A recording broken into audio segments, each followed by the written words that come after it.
just like to clarify, did you ever comply with the publication requirement? Yes, sir. All orders to publish were published. All notices of hearing, we attended the hearing, sir. So na-publish ICA. Yes, sir. And due hearings was conducted by the COMELEC. Yes, sir. In all their notices of hearing, we attended their hearings, sir. They're all pointing their finger to their directors in COMELEC that they signed because it was recommended to them. They said that it was recommended by their directors for us to be suspended.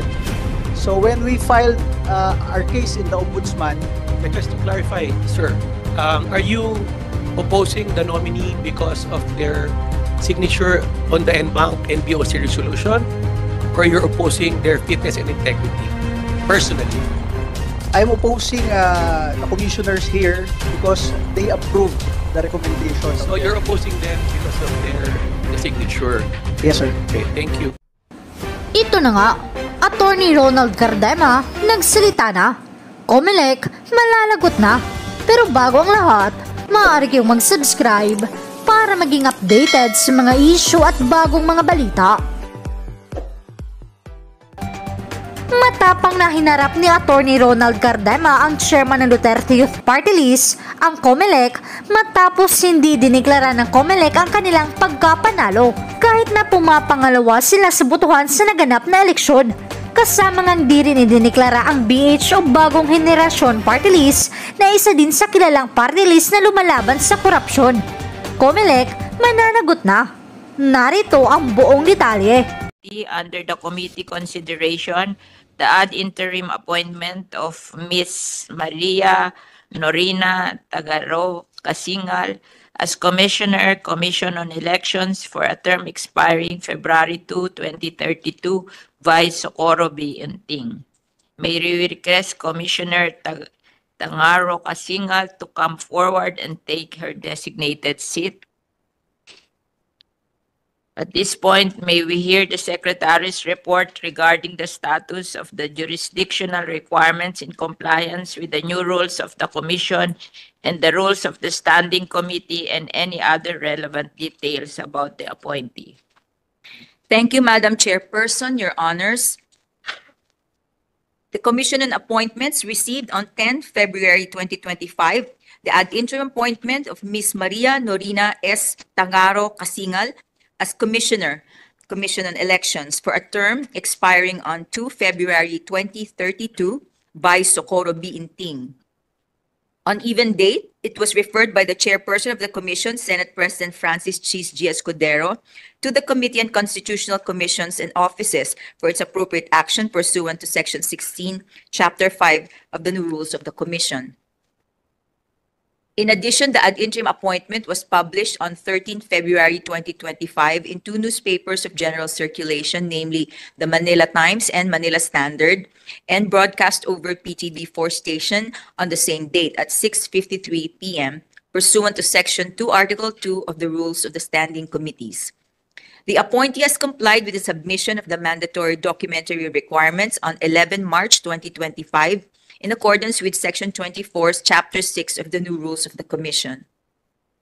Moreover, the Secretariat received the following oppositions to the ad interim appointment of Ms. Maria Norina S. Tagaro Casingal as Commissioner of the Commission on Elections.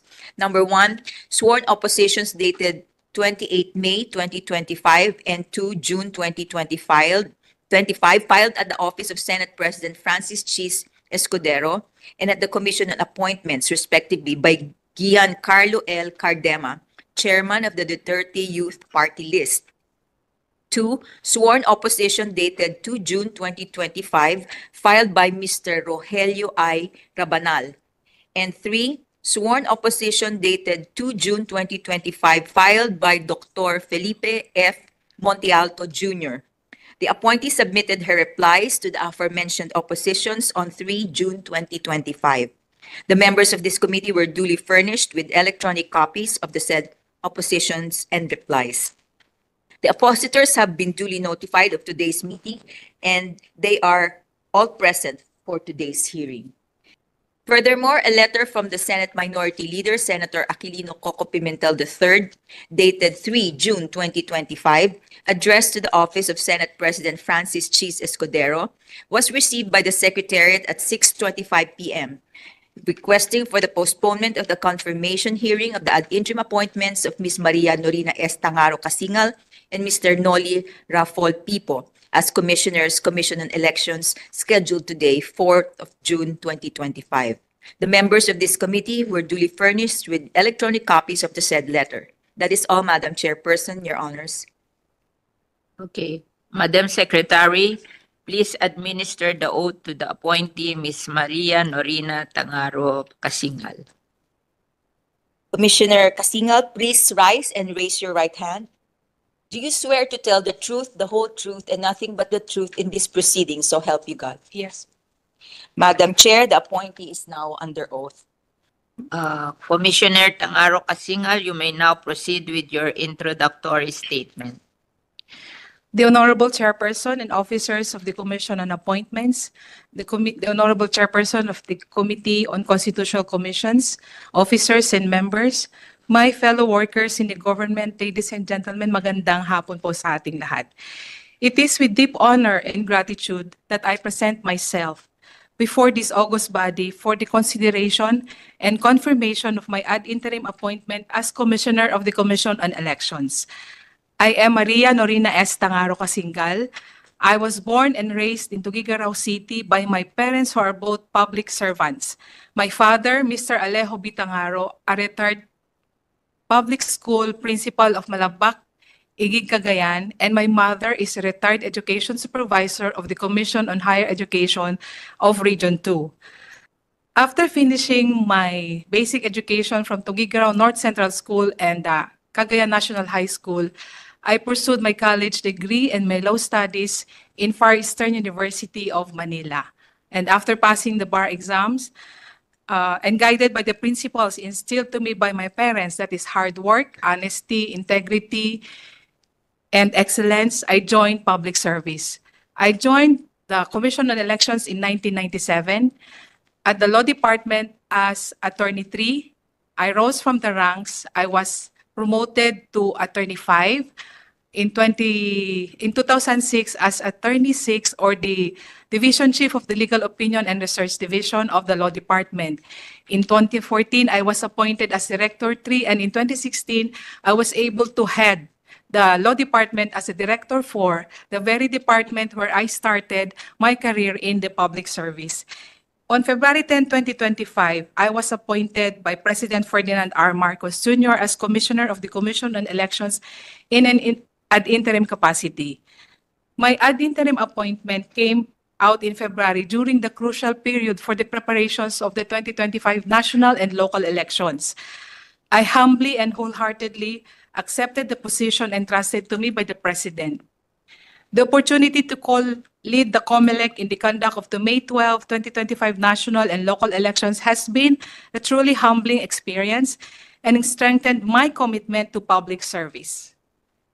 I humbly submit that my more than 27 years in the Commission, having served in 9 national and local elections, including 3 presidential elections, 5 Sangguniang Kabataan and barangay elections, and the numerous plebiscites, have equipped me with the necessary knowledge, skills, tools, and experience, making yours truly qualified, fit, and ready to continue my service to the public as Commissioner of the Commission on Elections. Maraming salamat po.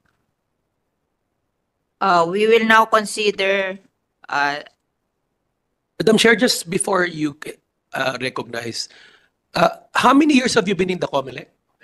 I've been with the COMELEC for 27 years, Your Honor, Madam. We're happy that, finally there's a nominee that comes from the ranks. No?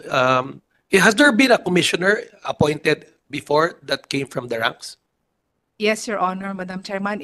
Commissioner Amy Ferolino and Commissioner Marlon Casquejo. That's good. Thank you. Madam Chair, I'm not even going to ask anymore, but before I leave this hearing, I just wanted to express my support, again, as mentioned by our Majority Leader, 27 years, and I know our other candidate, Commissioner Pipo, has been there even longer at 30 plus years. So it's important for us to recognize the service of those that have been in the department for that long, promoting from within.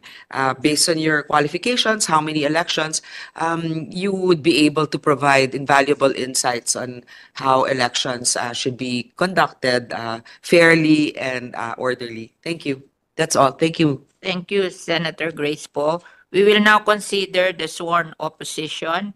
We now call on Mr. Ronald Giancarlo L. Cardema to come forward and take the designated seat.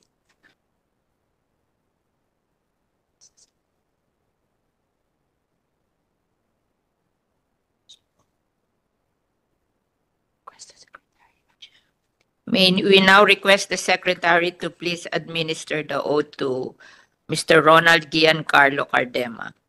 Mr. Cardema, please raise your right hand. Do you swear to tell the truth, the whole truth, and nothing but the truth in this proceeding, so help you God? I do, ma'am. Madam Chair, the oppositor is now under oath. May we ask Mr. Ronald Giancarlo L. Cardema to introduce himself and state a brief or summary of the points of his opposition to the ad interim appointment of Ms. Maria Norina S. Tangarao Kasingal as Commissioner of the Commission on Election. Thank you, Madam Chair. I am Ronald Cardema, Chairman of the Duterte Youth Party List. I'd like to greet the members of the Honorable Commission on Appointments, and we thank the CA for giving us the opportunity to speak here today. In behalf of the more than 2.3 million Filipino citizens who duly elected Duterte Youth Party List, the most voted party list by all our OFW communities worldwide, and also the most voted party list by our government troops through the local absentee voting, we would like to convey our strongest opposition to these two temporary government officials in the COMELEC. In a democracy like ours, the sovereign is the Filipino people. All powers emanate from the people. We have national and local officials to serve the people and uphold the people's will in this democratic country. The sovereign will of more than 2.3 million Filipinos cannot be superseded by less than 10 Filipinos, which include these two temporary government officials in COMELEC.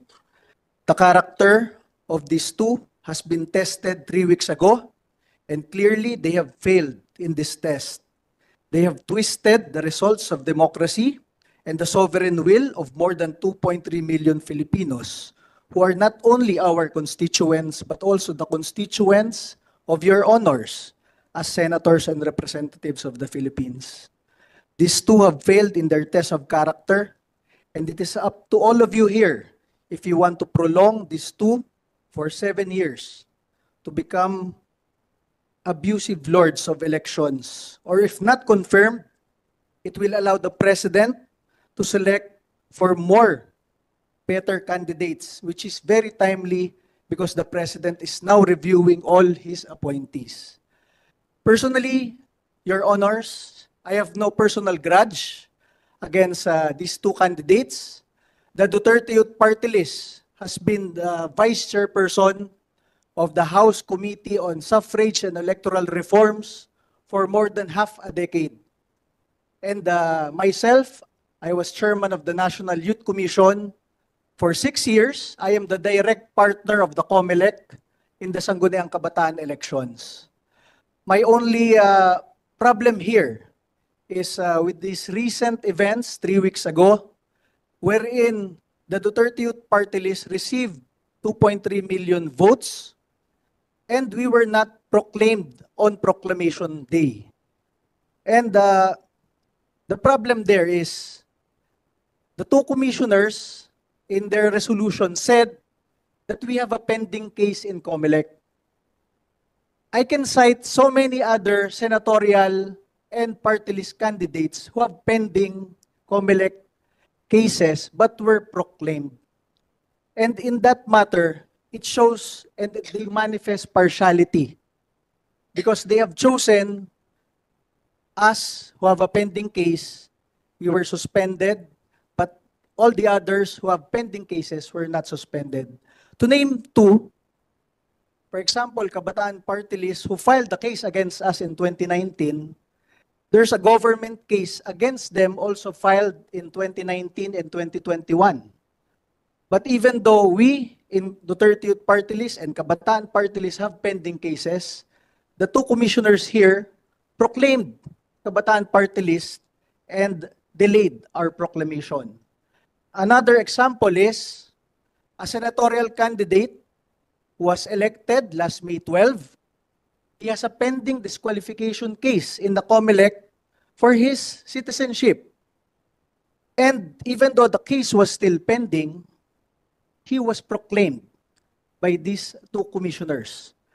It is very noteworthy that the same candidate also had a citizenship issue here in the 19th Congress of the Commission on Appointments, where he was voided here. I would like this honorable body to ask the commissioners, because we are always raising this in the media for 2 weeks already, and they're not answering.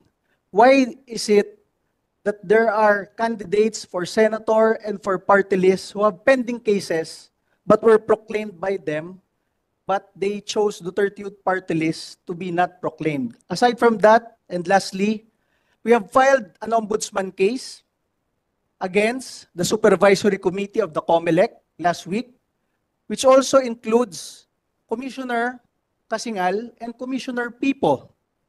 And this is the case filed against them. It is a violation, and there's criminal liability under Republic Act 3019, the Anti-Graft and Corrupt Practices Act. Section 3, corrupt practices of public officers. Paragraph E, causing undue injury to any party, including us in government, in the discharge of their official, administrative, or judicial function through manifest partiality, evident bad faith, and gross inexcusable negligence, because they have shown their partiality by not proclaiming us and proclaiming other candidates who have pending cases in the COMELEC. That is all, Your Honor. Chair. Majority Floor Leader. Thank you. I just noticed that the letter signed by Chairman Ronald Cardema to Senate President Chis Escudero was a letter complaint. It's not a sworn opposition. However, it's notarized. I'd just like to clarify, do we accept letter complaints? We accept, but however, we should have accepted a sworn opposition, Madam Chair. While it is notarized, it's highly irregular that a letter is notarized. It's the first time I encountered this. Nevertheless, we're very liberal here, Ronald.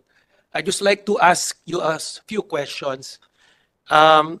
So you're opposing the nomination of the nominee, and you claim that she committed gross inexcusable negligence and grave abuse of discretion in your letter. The commission, this body, determines the fitness and integrity of the person. So are you questioning her personally, or because she signed the resolution not to proclaim you? Just for clarification. Not to proclaim Duterte Youth. Your Honor, I am opposing them because in their interviews in the last 2 weeks, they're all pointing their finger to their directors in COMELEC that they signed because it was recommended to them. They said that it was recommended by their directors for us to be suspended.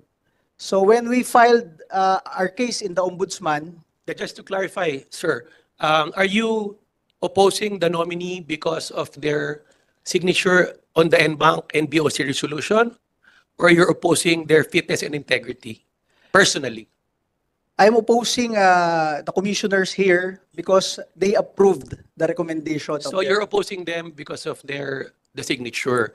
Yes, sir. Okay, thank you. Secondly, just to clarify, we understand your complaint. There should be fair treatment for all. But just for the record, it's not only Duterte Youth that was not proclaimed, right? It's also another party list, BH, right?